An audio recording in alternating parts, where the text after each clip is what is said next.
Hey all, in today's session, we'll be learning about theorems, properties, and everything associated with preferences in microeconomics. What we'll do is that we'll go through each and every theorem one by one and try to identify what it really means. And once you're able to get a hang of it, we'll move down to the other properties. Firstly, a function u that for x that belongs to R is a utility function representing a preference.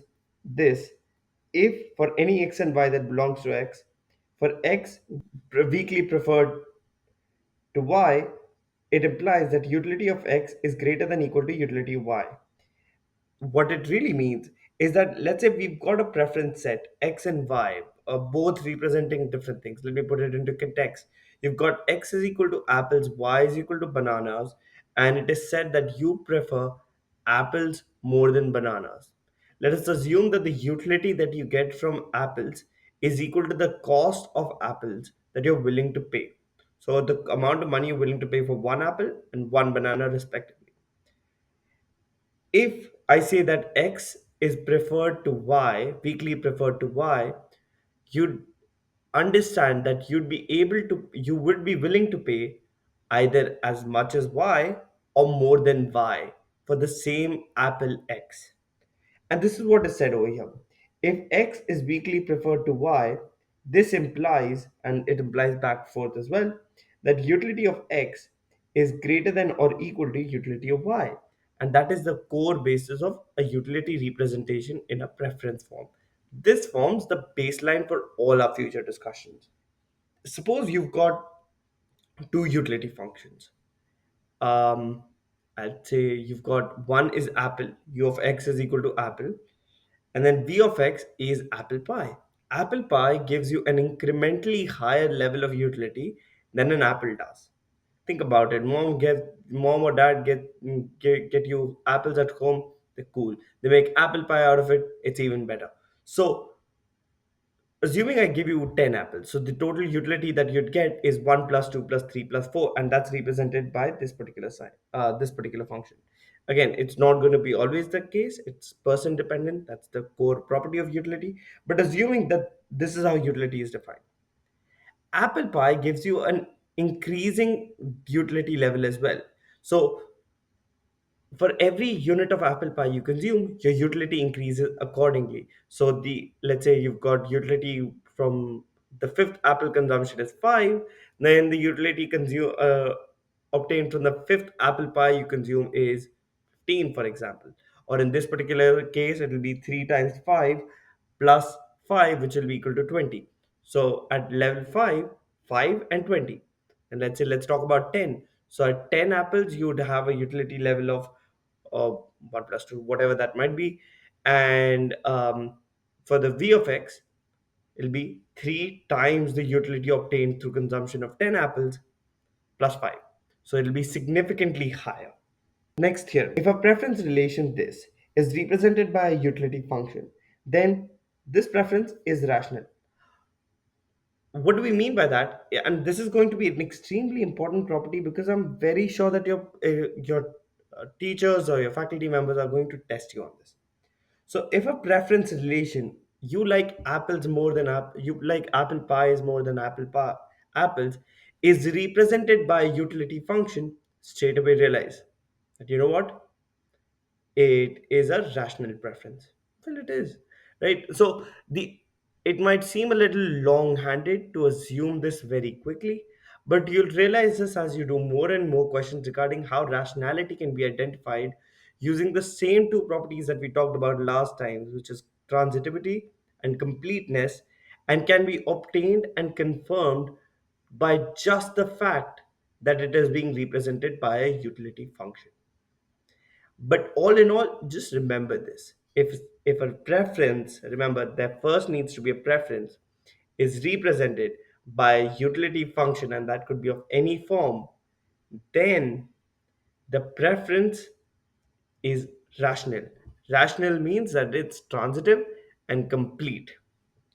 Moving on to the next one. Now we're talking about the properties of preferences and utility functions.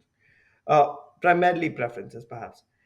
The first one is desirability. What do we mean by desirability?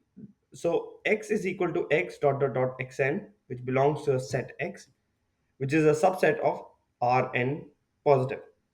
Y is equal to y1 dot dot dot yn, which belongs to x and is a subset of I of Rn. Are two consumption bundles. So you've got X consumption bundle and you've got Y consumption bundle. Monotonicity for preference relation this is satisfied if for all X and Y that belong to X, Xi is greater than equal to Yi for every good X weakly preferred to Y. Xi is greater than Yi for every I that X is strictly preferred to Y. What do we mean by this? So, to first completely understand the definition, you've got two utility outputs or two consumption bundles. What we're trying to say is that more is better. And it's very difficult to identify it without really putting it into significant context. But what we're trying to say is that if you've got two different consumption bundles of the same particular good, assuming you've got the same good and different consumption bundles, then if the consumption bundle of a particular item is higher than the other one, than the other consumption bundle, then your preferences will be weakly preferred, then the x value is weakly preferred to y, and the same is valid for strict monotonicity. But to really understand what it means in terms of core essential property value is when we go down over here. So when you add a delta, which is let's say the smallest amount, the smallest amount, to xi, x1, and x2, then that x1 plus delta, the utility level of x1 plus delta and x2 plus delta is going to be higher than the utility of x1 and x2. In other words, if I give you $10, you'll be happy. If I give you $100, you'll be happier. If I give you 100.0000001, you'll be happier as well. The idea is more is better. And when it is strictly identified that a slightly increased value of the consumption bundle yields in a significantly high level of utility, then it is called strict monotonicity. If an increase leads to a situation where it could be equal kind of to the old one, then it is called weakly preferred, and hence you achieve uh, non-strict monotonicity or just regular monotonicity. All right. Then we talk about the next property, which is called local non-satiation. Local non-satiation is an extension to the one that we just talked about. Remember, we said that there's a minuscule amount that is added to a preference or the consumption bundle, x plus delta. Let's bring that over here. So, reading through the property first, preference relation on x is locally non-satiated if for every x that belongs to x, there exists an error term which is greater than 0, but again, this one is significantly small. There is a y that belongs to x such that for y minus x, the absolute value is less than equal to error and y is preferred to x. This again means the same thing, that if let's say we have the tiniest amount added to something, it leads to a creation of a consumption bundle, say y. That consumption bundle y will be preferred to the old consumption bundle. And that's the entire property of local non-satiation. It's represented in a different way. For example, when we talked about monotonicity, it could be represented in a curvature form or just a regular function. Local non-satiation is a little more complicated, and the core difference between local non-satiation and monotonicity are these absolute marks that you see. Why is it absolute? So we're saying that if assuming, let's say we draw a circle around this point, right?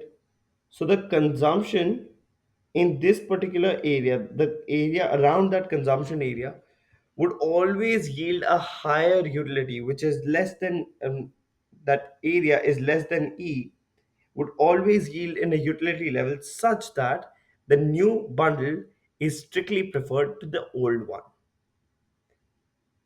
Make sense? I hope it does. But if it doesn't, please drop it in the question in the comment section. I'll respond to it as early as possible. Moving on to non-satiation. Non-satiation is another extension for the same thing. So let's read through it. If a preference relation weakly preferred to for x is non-satiated, for every x that belongs to x, there exists a y that belongs to x, and y is strictly preferred to x. This means that for any given preference, there always exists a better preference. Again, going back to this particular property, if you've got this, then there always exists some or the other better value which could give you or yield a higher utility level such that something will be strictly preferred compared to the alternative. All right, now let's dive a little deeper into the convexity part. Now, this is going to be a very important concept, and it's very important for you to remember this almost by heart. Remember it, download it into your soul, because this is something that we're going to use consistently. Let's first read through the definition. So, preference relation this weakly preferred is convex if for every x that belongs to set x, the UCS y that belongs to x, y weakly being preferred to x, is convex. Did you understand anything? I did not. Now let's look at what do we mean. Let's break this definition down. A preference relation is convex if for x that belongs to the set x, the UCS. What is the UCS first? The UCS is, you draw a utility function, and this could be of any shape, right? This could be this way, it could be this way. But let's focus on the first line that we drew. The upper contour set over here would be the area over which utility is higher. Taking into account our local non-satiation properties, let's say you've got this point and this point. Since utility level in this particular line is constant at UO, any utility below this combination would yield a utility level U1, which is going to be less than UO. And any utility obtained in this area, the entire area, is going to yield U2, which is going to be greater than UO. This area covering U2 is called upper contour set. And now change the function into a curved one. And similarly, you've got an upper contour set. In order to derive it rather more mathematically, what we do is something that's mentioned over here. We prove it using two methods. One is quasi-concavity of utility function, and the other one is concavity of utility of x and utility of y. When we mean concavity of the utility function, we are specifically talking about this particular line or this particular line or any line in this particular case. So what we say that the utility of alpha x, which is, let's say, a utility of alpha x plus 1 minus alpha y, which now this process is called convex combination, is at least equal to or more than that or the lower of the two, which is minimum of u of x and u of y. Let me explain that further. So you've got, I'm going to use a curve function, this and this. Let's call this point A, let's call this point B. Let's say you do something which is alpha 1, and you get a line which is similar to this. Again, this line is just for representative purposes. Do not take this extremely seriously, but do take the concept more seriously. And you multiply B by 1 minus B, and you get a line which is something like this. All right, and you create a point C. This point C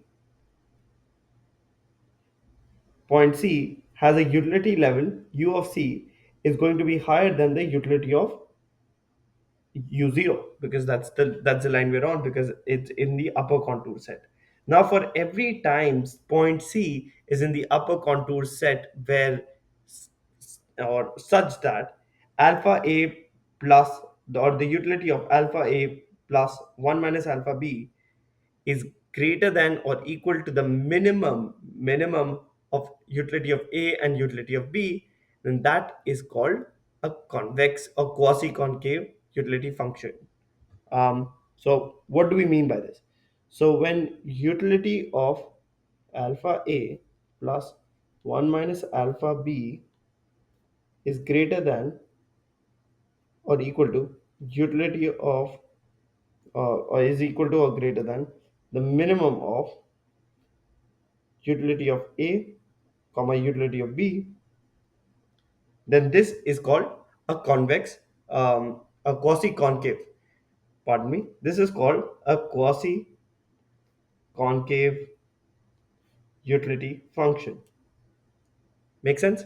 And now this could be a straight line. If it's equal, usually on a straight line, a straight function which is of perfect substitutes, we'll achieve Cauchy concavity as well, but in that case it'll be equal to, because again the minimum of these two is the same value. So if it's the minimum and if it lies above the minimum, then it's higher and it's still quasi concave. If it's still on the line, it's still quasi concave. All right. Now moving on to the last part about convexity. Now I understand that concavity, convexity, these are complex things to remember. But just remember the core of the definition and how do we derive it, and everything will come to you naturally. Then we look at the concavity of utility function of x and utility function of y. Now let's say again on the same graph, what we're trying to imply is that you are using the same thing, right? Let's look back at the definition once again.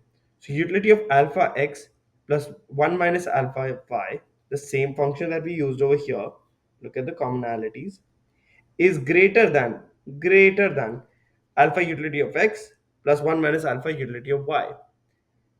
And now, what they're trying to say is that if we drew these lines and these lines actually made more sense, let's say this gives you a utility level of 2 and this gives you a utility level of 3, then the utility obtained at the higher combination, which is utility of C, is going to be greater than utility of 1, utility of 2 plus utility of 3.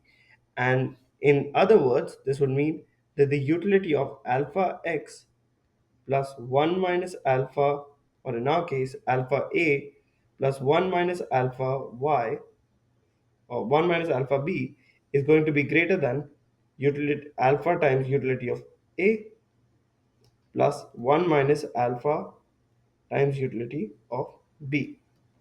And this is called concavity of the utility function u of x and u of y. And so, what do we derive out of all the confusion that we have over here? If a preference function is convex, that implies then the UCS is also convex. It works back and forth. That's why these arrows. If a upper contour set is convex, then the utility function is quasi-concave as well. So back and forth. If concavity of utility function is achieved, which is this process, then the utility function is quasi-concave, which means that the UCS is convex, that the upper contour set is convex, and which means that the preferences are convex as well. So it always goes like a back and forth. Right. So another way to put it rather is in terms of preference relations. Preference relations are considered convex if for every x that belongs to the set x and y that is weakly preferred to x and z that is weakly preferred to x, you've got the convex combination. So assume this, consider this as the non-purist. The convex combination, the non-purist, is always weakly preferred to the purest version. And so this has the same philosophy. But if you're able to prove that the preferences are convex, then look at what you can get. So if the preferences are convex, then the UCS is convex. Directly proven. If the UCS is convex, then the utility function is quasi-concave. Then the concavity of the function is achieved. Not really. So when we say that something is quasi-concave, it does not imply concavity, and that's primarily because we have the different signs being used. Perfect. So I've got a lot more material to cover, but in terms of properties and functions and theorems that are primarily used, these are the ones that are going to be used. I'll expand on this in the next lesson. Thank you so much for watching. Thank you.